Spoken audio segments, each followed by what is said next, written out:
Kita ke informasi selanjutnya, pemirsa. Ketua MPR Bambang Susatyo mengalami kecelakaan saat tandem bersama pebalap rally nasional Sean Gelael di kawasan Meikarta, Bekasi, Jawa Barat.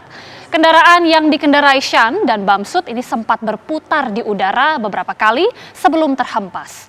Beruntung, keduanya berhasil selamat dari kecelakaan tanpa luka.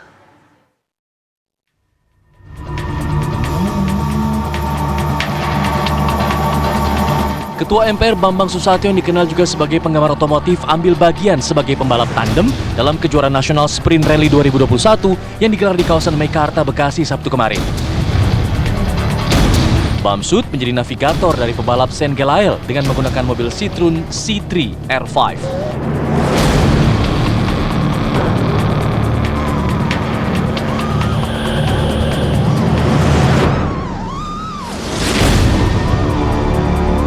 Petaka terjadi saat mobil memasuki jalur tanah. Mobil terhentak dan berputar di udara sebanyak 3 kali hingga bumper depan menghantam tanah.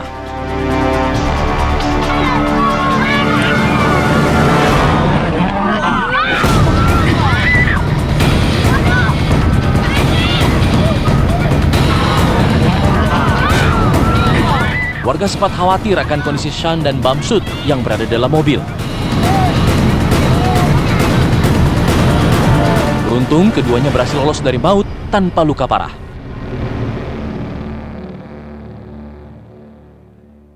Mobilnya tapi alhamdulillah saya dan Sean aman.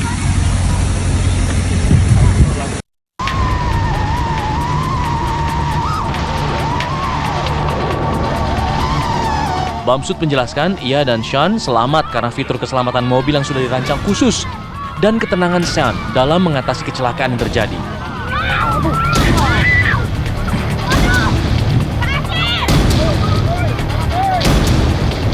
Seolah tak kapok, tak berapa lama pasca kecelakaan, Bamsud bahkan kembali melanjutkan balap di nomor drifting bersama Akbar Rais.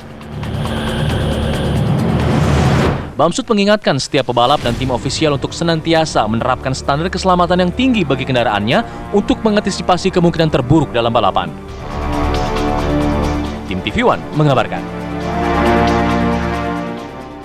Ya, Ketua MPR Bambang Susatyo ini mengalami kecelakaan saat tandem bersama pebalap rally nasional Sean Gelael di kawasan Meikarta, Bekasi, Jawa Barat. Kendaraan yang dikendarai Sean dan Bamsud sempat berputar beberapa kali di udara sebelum terhempas ke tanah. Beruntung keduanya berhasil selamat dari kecelakaan. Dan untuk mengetahui mengapa hal seperti ini bisa terjadi, telah bersama kami bergabung pembalap Alexandra Asma Subrata. Selamat petang, Mbak Andra. Iya, selamat sore Mbak. Mbak Andra, kalau kita melihat video kecelakaan yang terjadi yang menimpa Bamsud dan juga anaknya itu Sean Gelael, seperti apa analisa dari Mbak Andra? Apakah ini kesalahan karena dari lintasannya mungkin, atau mungkin dari vehicle-nya sendiri atau dari sistem mobilnya?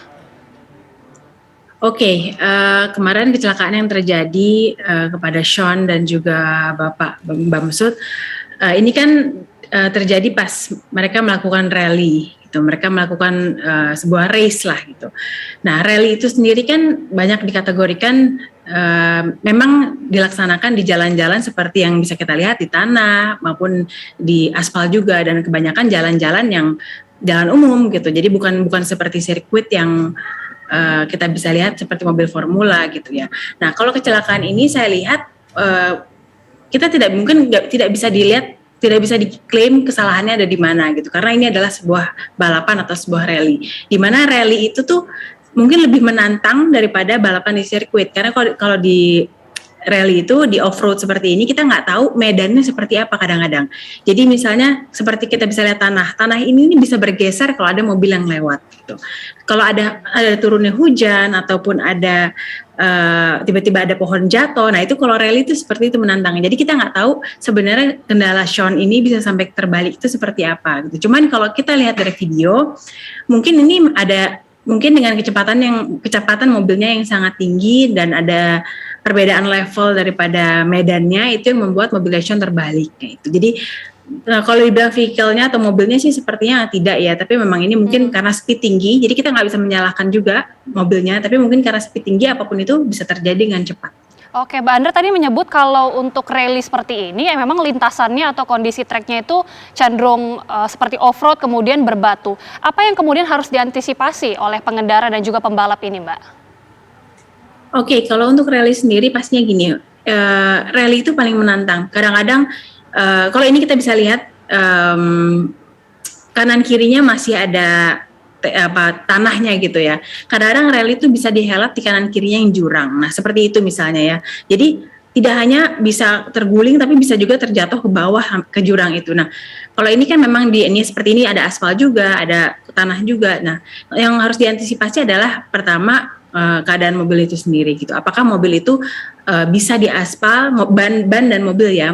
Bannya bisa dipakai di aspal ataupun di tanah seperti ini. Karena kalau kita berganti mulai dari aspal ke tanah gitu, jalanan di berbatuan, nah itu bannya itu harus yang ban khusus. Jadi kalau kita misalnya nyari kencangnya aja gitu, kencang yang bannya bisa dipakai di aspal atau di jalan raya seperti biasa. Tapi dipakai di lumpur apakah bisa? Apakah bisa dipakai di tanah? Apakah bisa dipakai di batu? Nah, yang harus dipersiapkan adalah pasti pertama vehicle-nya ataupun bannya itu sendiri sih.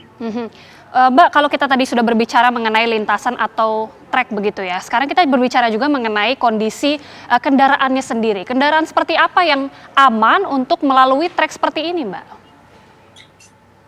Bisa kita lihat kendaraannya Sean ini mungkin bisa tergolong kendaraan yang aman gitu. Memang kita lihat kecelakaannya mengakibatkan mobilnya sangat rusak parah dan mungkin kerusakannya bisa dibilang lumayan parah ya untuk kecelakaan Sean ini. Nah, tapi kita bisa lihat pengemudi, driver dan co-drivernya itu alhamdulillah selamat dan aman gitu. Kenapa? Karena mungkin mobilnya sudah dilengkapi dengan safety. Tidak hanya mobilnya, juga pembalapnya dilengkapi dengan safety yang luar biasa gitu. Pertama, mobilnya pasti harus punya roll bar. Jadi seat beltnya juga khusus, joknya juga khusus gitu. Nah, kita lihat itu selain mobilnya, pembalapnya tadi kita lihat, saya juga lihat Pak Bamsud dan juga Sean pakai racing suit ataupun baju balap yang lengkap, pakai helm, pakai sarung tangan, bahkan mereka pakai yang sudah diharuskan pakai proteksi untuk leher atau hands. Nah, itu juga sangat penting sekali untuk mobil dan kecepatan seperti ini gitu, karena motorsport itu memang sebuah olahraga yang bisa dibilang berbahaya. Nah, tapi dengan itu kita harus sangat fokus dan kita nggak boleh lalai lah dalam menggunakan safety ataupun peralatan-peralatan yang diharuskan. Oke, tentunya tidak boleh lalai dalam menggunakan peralatan atau safety yang diperlukan. Kalau dari pengalaman Mbak Andra sendiri, Mbak, seperti apa sih kemudian pada saat menjadi pembalap, kemudian menghadapi lintasan seperti ini, pengalamannya seperti apa? Oke, ya pasti kalau kecelakaan itu dalam balap hal yang cukup sering terjadi gitu ya, tapi tidak ada satupun pembalap yang pengen balapan untuk kecelakaan, itu tidak ada. Pasti pembalap itu pengen balapan untuk menang, untuk mengalahkan lawan-lawannya gitu. Tapi nggak bisa dipungkiri juga karena kita berlaga dengan kecepatan yang sangat tinggi. Kecepatan sangat tinggi itu kita mengontrol mobil juga susah karena kadang-kadang kita nggak tahu kecepatan tinggi ini akan membawa mobil itu kemana gitu. Nah, itu yang agak tricky di situ. Saya juga beberapa kali balapan kecelakaan dan terguling juga seperti ini ya, tapi kalau sudah terguling seperti itu kita mungkin there is nothing we can do gitu. Kita nggak bisa ngapa-ngapain lagi. Yang bisa kita lakukan adalah mungkin kita tidak usah panik deh kalau sudah gitu. Dan saya merasa kalau pembalap sekelas Sean Gelael membawa mobil seperti itu dia sudah luar biasa sekali, dia sudah bisa menghandle itu dengan sangat baik dan dia bisa keluar dari mobilnya dengan tenang. Itu sebuah sudah terlihat banget sosok pembalap yang luar biasa. Oke, Mbak Alexandra Asma Subrata, terima kasih sudah bergabung bersama kami di Kabar Petang, sehat-sehat selalu.